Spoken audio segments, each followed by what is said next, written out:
I'm going to give the panelists an opportunity to introduce themselves and respond a little to what they heard in the talk and engage with each other. And then we're going to open it up to questions from you. And the way we're going to open it up to questions is as you're listening to the conversation, or if it's already happening for you, there are note cards where you can write questions, and if you hold them up, somebody will come grab it from you. Are you holding up blank note cards? So wave, she'll will wander around and pass out some note cards and select questions from you that'll get sent up here. Okay? I'm a teacher, you have to respond. All right. So, panelists, I'm going to ask that each of you tell us your name and what's your role in your daily life in schools. And give us a quick, what's your reaction? You each have about 2 or 3 minutes to what you heard tonight from your perspective as a principal, teacher, or student. Do you agree? Dr. Noguera ended with, I think it's possible. Do you agree? Is it possible? And where have you seen evidence of that possibility? So we have microphones on the table. Talk loud. Maurice, why don't you kick us off? Hello everyone, Maurice Swinney, principal of Tilden Community Academy. There are a couple of things. Number one, how do schools continue to do disciplinary literacy? In my school, I feel like we're doing a pretty good job of that with reading apprenticeship. But it also makes me wonder what other good practices and things that are happening at other neighborhood schools that we could learn from. So how do we do some type of cross-collaboration among schools with some of our most effective teachers in the classroom to build up the capacity of neighborhood schools?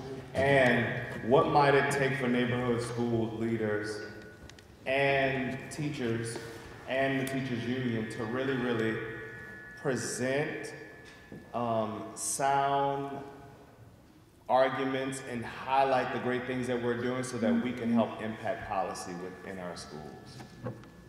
That's what resonates with me. Hello everyone, my name is Yalil Nieves. I'm a teacher here at Wells. I teach history and I lead our teaching academy. And there's no doubt that this vision is possible. And some of the ways that we've attempted to address some of the challenges that the Common Core presents to us as teachers is by creating a culture that's driven by data.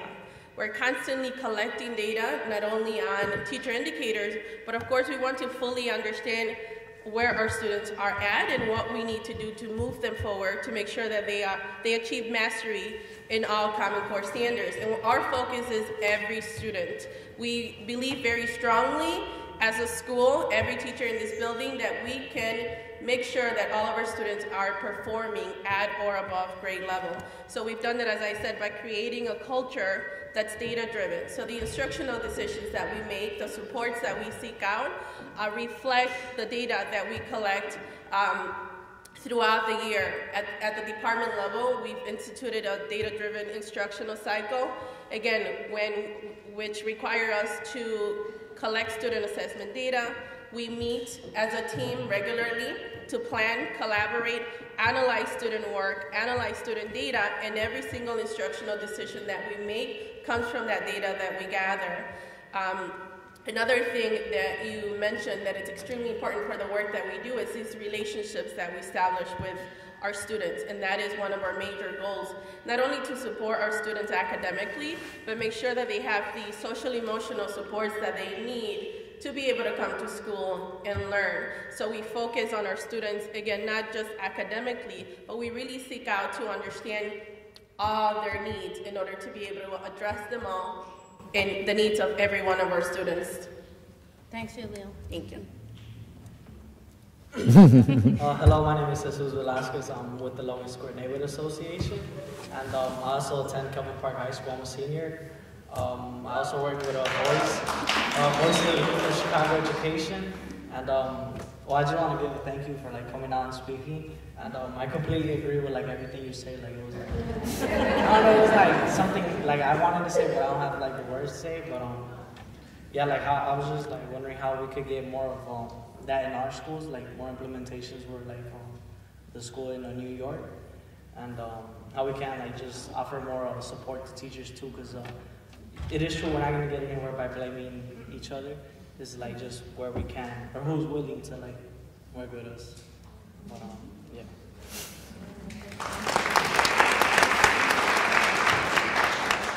Hi, my name is Shallon May. I'm a junior at Jones College Prep. I think you mentioned a lot of points throughout your presentation about engagement and resources to be provided for all the students, and I completely agree. And every student does want to learn, but there are a lot of schools that aren't provided with the necessary skills, and at the end of the day, we're all tested with a standardized test, and that determines the rest of our life almost. And how can we put students in that situation where the schools aren't provided with like equitable amounts of everything?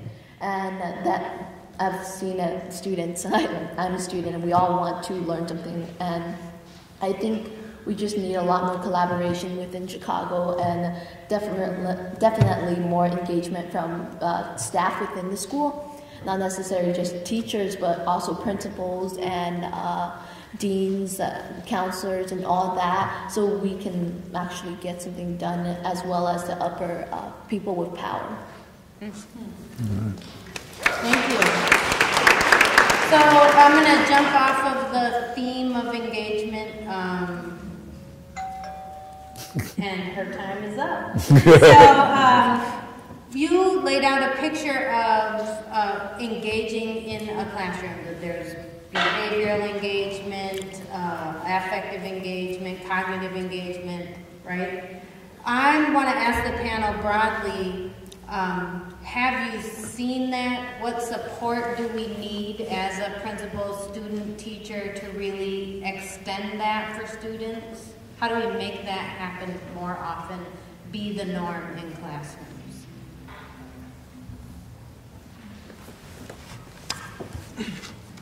So I guess by changing the curriculum, just the curriculum and the way schools are teaching, because I remember because I used to move a lot, and I remember back in like 2nd grade, I used to go to a school called Riley, and we would do projects that involved, we would have to like grow and like write down the process of how butterflies would like grow, and then I remember a lot of things, like 8th graders, I would see them do projects outside of the school where they would like put plants, and I don't see that anymore like in high school. That's why it kind of gets really boring, and like I don't know, because it's just the same thing. It's book work after book work, and the teacher doesn't really motivate you to like learn. It's like they're just there to like be there because they have to.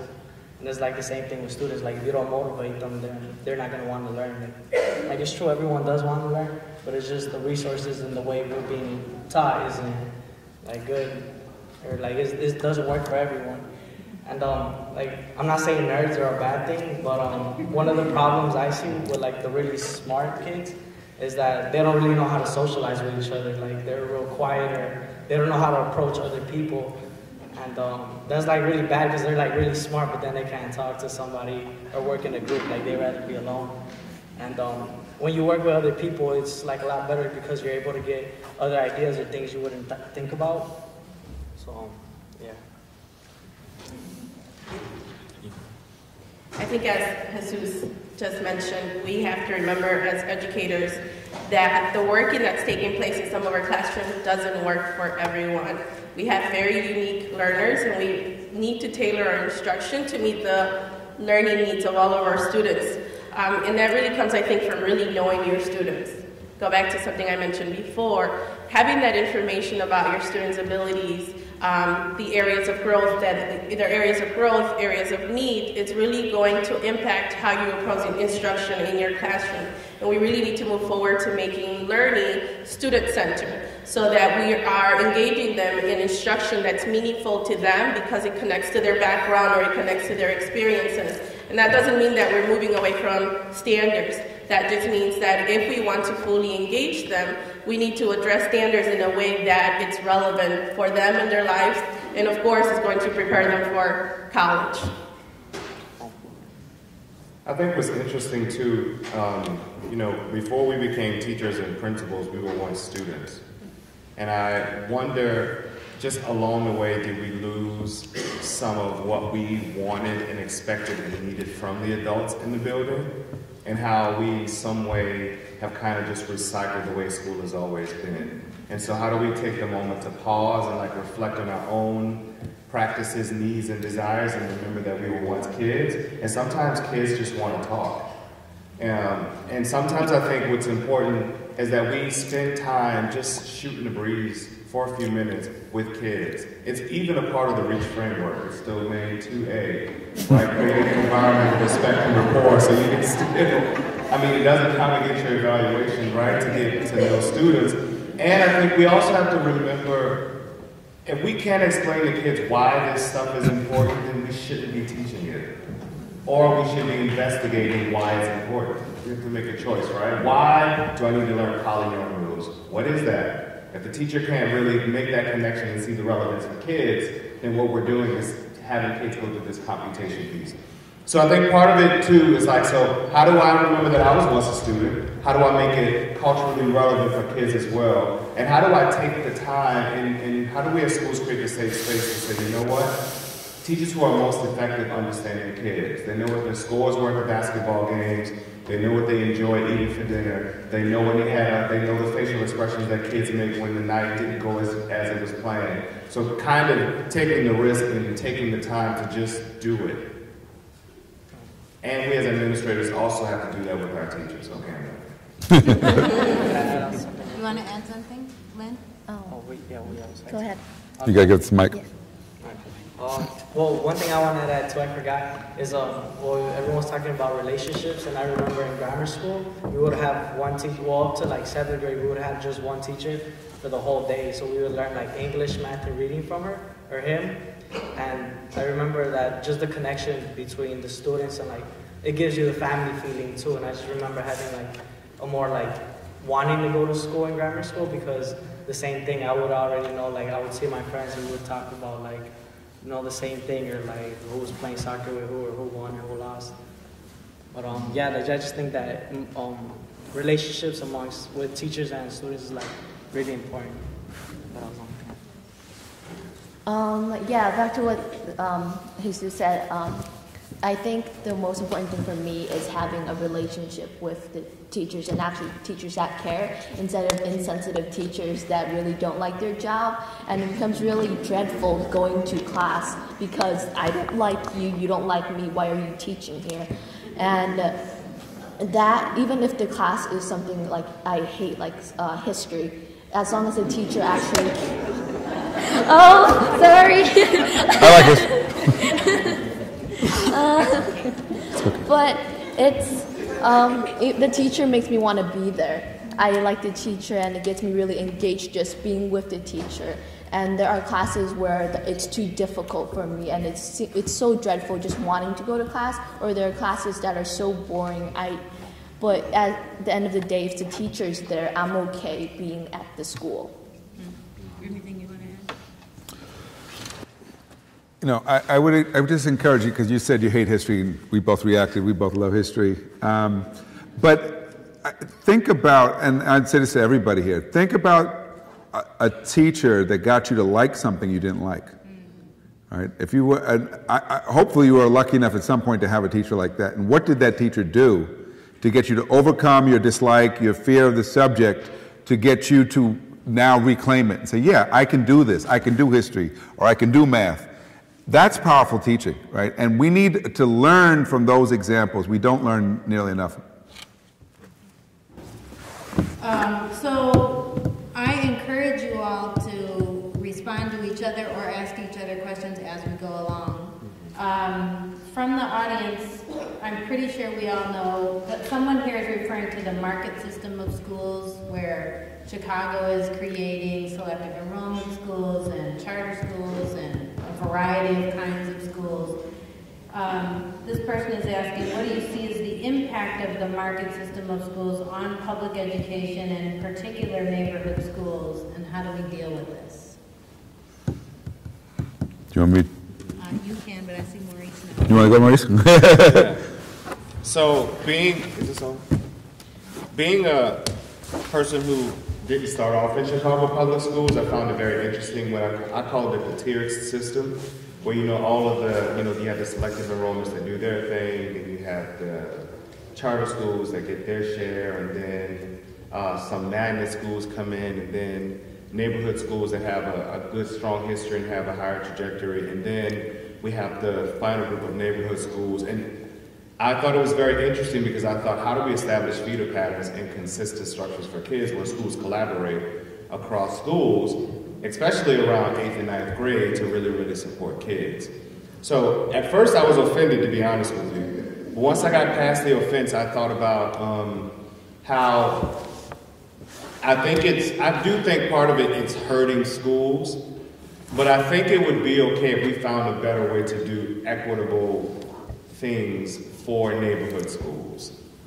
Like at Tilden, our special ed population is 35+%, right? There's nothing we can do to change that, and we can't immediately affect policy. We do a lot to work with our kids, but what I'm wondering that I don't have a real answer to is how do we really provide those extra supports, like a social worker for dealing with trauma, just many, many things. I don't have an answer, but I recognize that it is a problem. Maybe somebody else on the panel sees that and has maybe read some research that can address that. Well, let me talk about can you hear me? Yeah, about the research. So what the research is showing us is that these choice systems based on this market model are actually creating more inequity within schools, right? Because you think about who are the ones who choose? It's the ones who have information, the ones who have transportation, the ones who have the most resources. Then there's a question, okay, the ones who don't choose or who aren't chosen, right, end up at the other schools. And those schools end up often with the high need kids and now without the resources to meet the needs. It's a setup for failure. It's a setup for, I was talking to the principal here, I don't know about this school, if it's a choice school or not, but she said it's under-enrolled, right? It holds about 400 now, and it could hold 11? 5 and 14, but yes.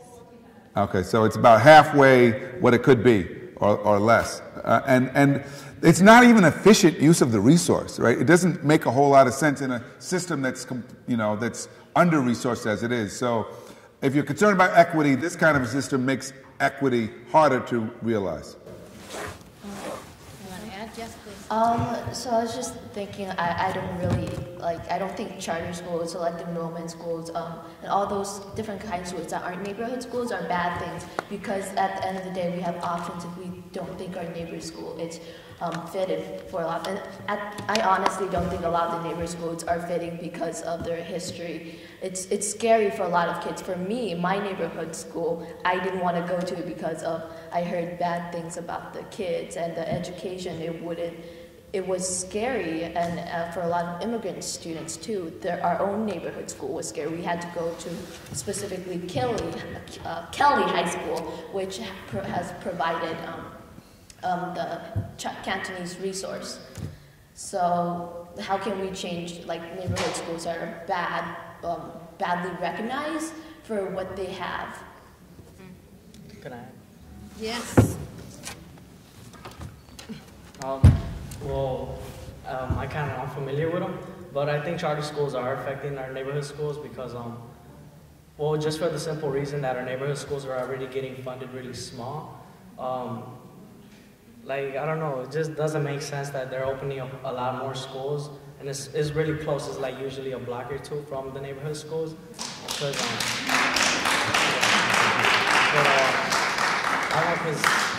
Because I know that charter schools is like selective enrollment, and it kind of affects, because they're seen as a good school to a lot of people, but it's just because they keep a lot of the good students. Because I know that the work that we do was with voice revolves around that, and I know that they have zero tolerance. So a lot of times with that, when a student transfers from a public school to a charter school, money follows him, and then if he gets kicked out for any reason from the charter school, the money doesn't follow him back into a Chicago public school. And that's what's affecting, because schools aren't able to provide the resources, and that they're just getting money subtracted. So it's you can't hold the students accountable for something when they're not being provided resources to be taught. All right. And Thank you. You want to say something? Because you know, you're hearing two very, very important but different perspectives. She should not have to go to school where she doesn't feel safe. No child should, right? At the same time, he's pointing out the obvious, that when you take resources from one school, you actually make the situation worse in the other schools. So what we've got to do, you know, I would say the most equitable system in the world that I know of is the New York subways, right? It's the only system where you'll see wealthy people and poor people, including the homeless, together, right? Why? Because the standards are the same, regardless of where you get on. It's going to be more or less the same dirty subway, same price, more or less safe. The school should be, it shouldn't matter what neighborhood you go to. The school should be able to have the resources to support you, so you don't have to make choices to go far away just to get a decent school. Yeah. Thank you. So here's kind of a couple questions thrown together. What do you think it would take to transform your school? Could be one way you come at this question. Or what change needs to happen at the policy level to support teachers to teach in this way? And when we're talking about the schools that Maurice described in the bottom tier, where everything is broken, where does change begin? So find your way into that question. Yeah. So clarification. When I say bottom tier, I'm thinking of under-resourced for kids who have the highest need, not necessarily in the quality of the professionals who are in the building. Because a part of what I think has to happen too, there are three things. Number one, I think schools or we as school leaders have to do some political asset mapping, right? Like, who do we know and who can we talk to raise our voice for what we need for our kids in our schools? And until we put that pen to paper, like sit down as a group, you know, order some pizza and start to figure that out, we won't have a clear sense of how we can start to channel our energy moving forward.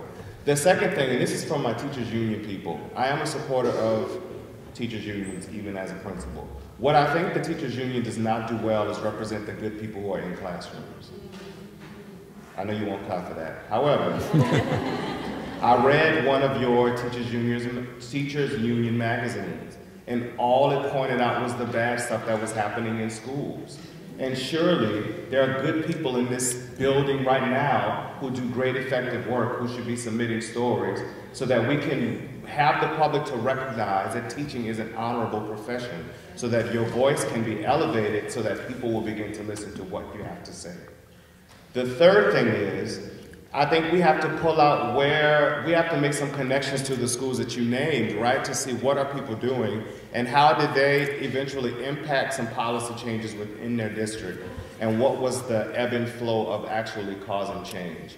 That for me would be some of the segues to really, really changing our system, because if we're expecting policymakers to do that, then we're foolish. And we should not just we should not allow non-educators to make all the decisions for what we should be doing.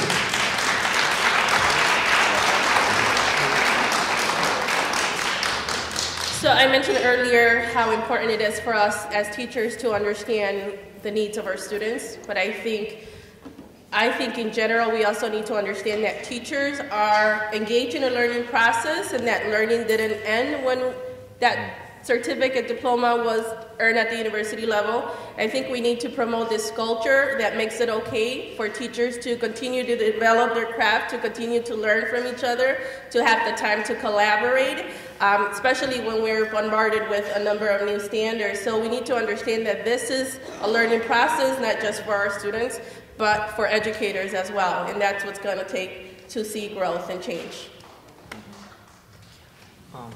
So I think we need an elected school board, and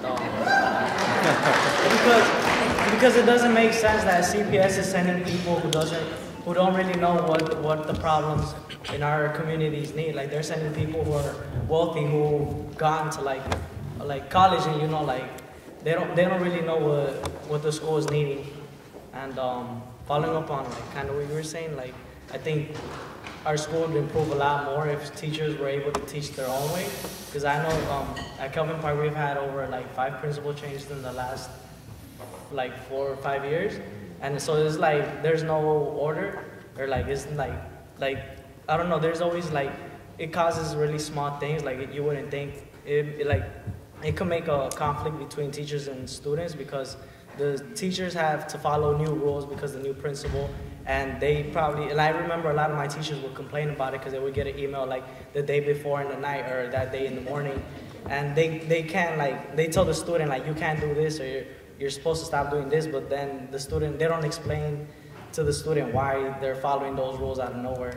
So it's like, it just makes conflict between them and then like that causes the student not to go, or it's just like, it just makes up the school like environment like break up.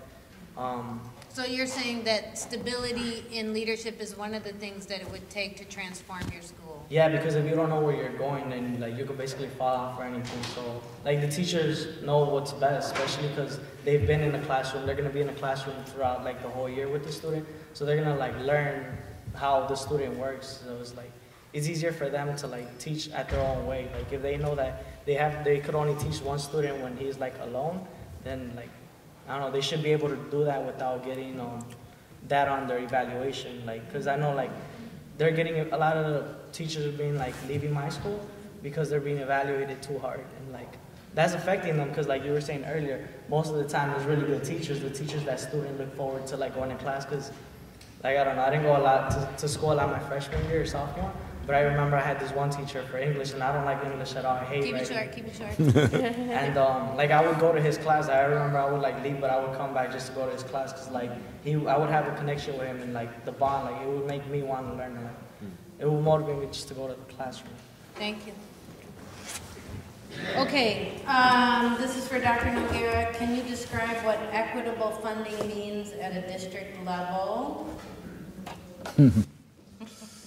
Well, I mean, in terms of a formula, it's funding based on student needs, and so students with greater needs, you have to get more resources, right? California now has an equity-based funding system for the entire state, right? And it's the first time in probably this country's history where you actually see schools serving poor kids getting more resources than schools serving wealthy kids.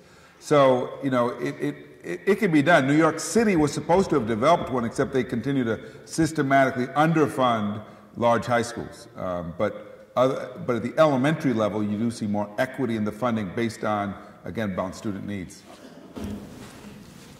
Okay, I'm gonna throw this out there 2 ways. I think it's kind of a similar question.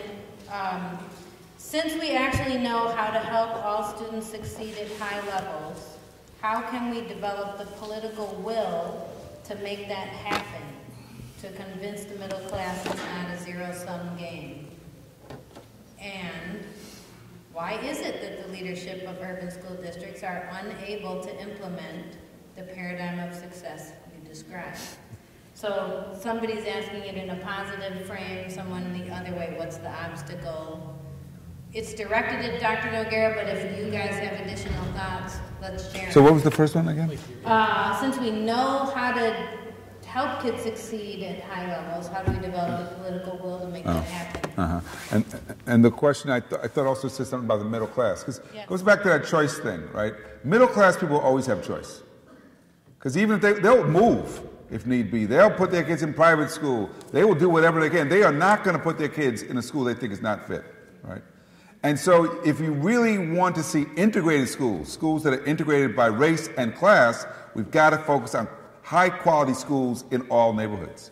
That's got to be the priority. Otherwise, you'll never achieve it. Right? I would say with respect to the other thing, you know, and I'm very sympathetic to the challenges faced by educators who work in under-resourced schools. Right? You can't work magic out of, you know, an environment where you haven't been given the tools. At the same time, I think there are possibilities in almost any situation. That's why I gave the example at the end of the prison, right? If you can turn a prison into a university, even in the schools, there are possibilities. And I think part of it is, you know, on the one hand, we got to fight. I agree with what you said completely. organize for the resources for our schools. I think that's essential.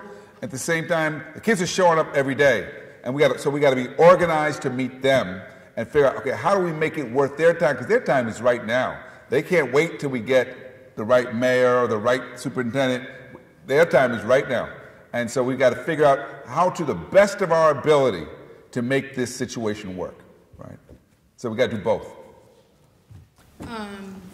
Maurice and Yalil, what change needs to happen at the policy level to support teachers so that they can learn to teach in this way?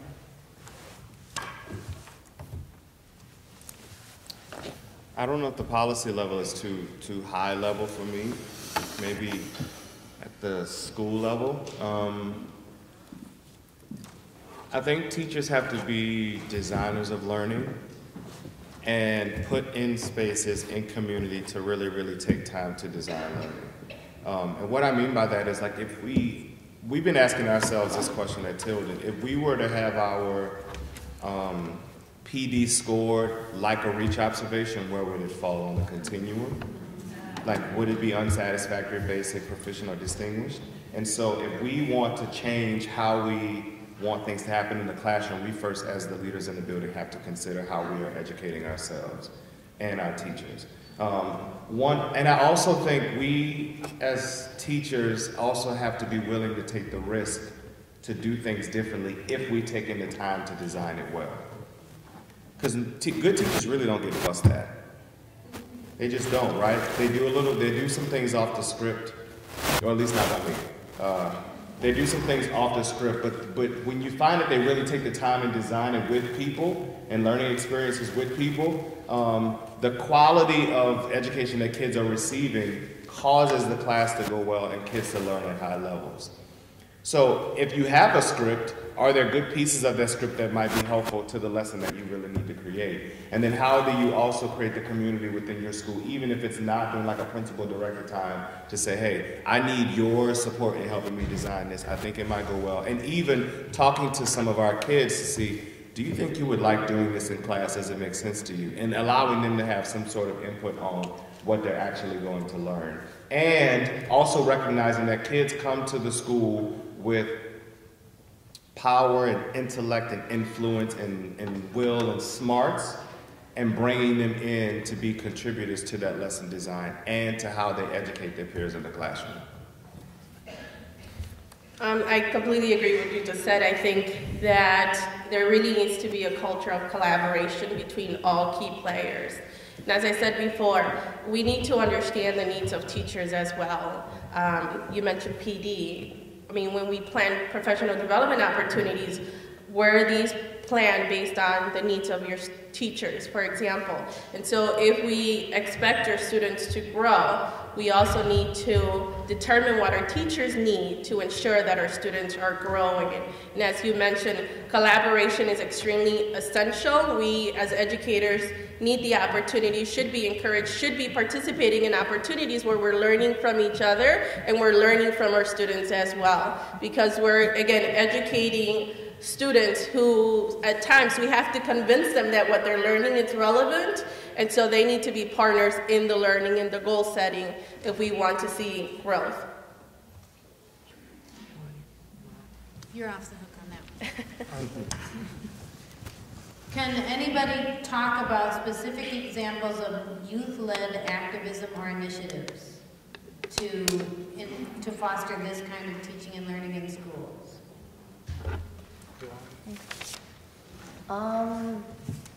For me, I learned the most outside of school within organizations I'm in, such as Mikva Challenge, where I'm engaged in policy making, and I meet with people in power, and I learn about how the system actually works. And it's not within like textbook, and it's not boring. Even though social science, it's my hardest subject. It's something I learned to fall in love with because of getting out there and being involved and engaged. So I had mentioned earlier, I worked with a VOICE, which stands for Voices of Youth in Chicago Education, and that's like it's a coalition, it's a group of community organizations across the city, and basically it's like youth-led, So it first started off as like collecting information, like making statistics on like dropouts rate and college enrollment. And then a couple years ago, we were working on reducing, well, we were trying to pass a law to reduce expulsion or suspension, and we actually won. So instead of people being suspended 2 weeks automatically, the limit was like a week, 5 days or less. And yeah, we also passed like the transparency code for charter schools. But I don't know, it kind of just makes you, it gives you a role, because I wasn't like a school kid, and I was planning on dropping out, but then like I started working with my community organization, and then that's when I kind of started like having more passion of like, oh, it taught me how like the system breaks us down, like the school to prison pipeline. Like it just teaches you how like if you're in a neighborhood school, you're just more likely to end up in a jail-like environment, and it's like the school's pushing you out. It's just like the whole system is like against you. And then from there, I just learned that if I'm able to learn that and like at a younger age, people would be more passionate about school. They would like think about their future and long term instead of just like what they're gonna be on for the next couple years. But yeah. Okay. Yeah. So time is running out. This one, there's sort of a broad question and a specific version of it, and we'll make it the last one. What is the role of community and city agencies with schools? And particularly, someone points out the success of the Safe Passage program here in Chicago. How do we continue to utilize community members and leaders to meet the social and emotional needs of kids in our neighborhood schools? Any examples? Kick it off. Do you have an example? You can go. I would just say that that's really a critical part, right? That is that the communities have to be organized to support the schools. The schools can't do it all by themselves. The needs of the kids are too great, and you think about Safe Passage, for example, just getting to and from school is an issue for many kids. So you need to get the nonprofits, churches, local businesses, community organizations involved. And I know it's happening in some communities. It needs to happen in a greater number of places, because simply schools can't do it by themselves, can't do it alone. Let's shift this to like last shot, about a minute or less. Any last thought, you can kick it off. Not related to the You question. may answer that question if you like. You're just telling me I have a minute. I think it's important for schools, and I don't know how to. I don't know all of the resources in my neighborhood, which is an issue. So it would be interesting to find out what are all of the neighborhood resources that we have at our disposal. And lately, just my mind as a principal has really been on the political frame in a way that supports building strong schools that are under-resourced. Because I don't think it's impossible. I think it just has to be very strategic. And the only way I recognize that change is really happening in our country and the world is when the people who are at the bottom have these grassroots moments to really, really impact change.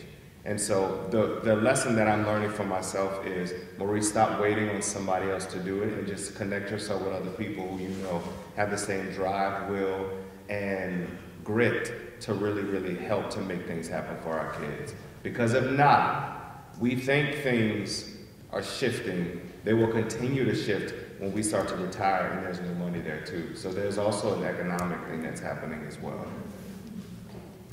I think here at Wells we're very fortunate that we have strong partnerships with community members. We have the Boys and Girls Club, for example. But I think we also need to remember that our students are one of our most valuable resources, and many times they are the best group of people to go to if we want to get in touch with those community partners. Because as I said before, it's really going to take a strong partnership for us to be able to move our students forward.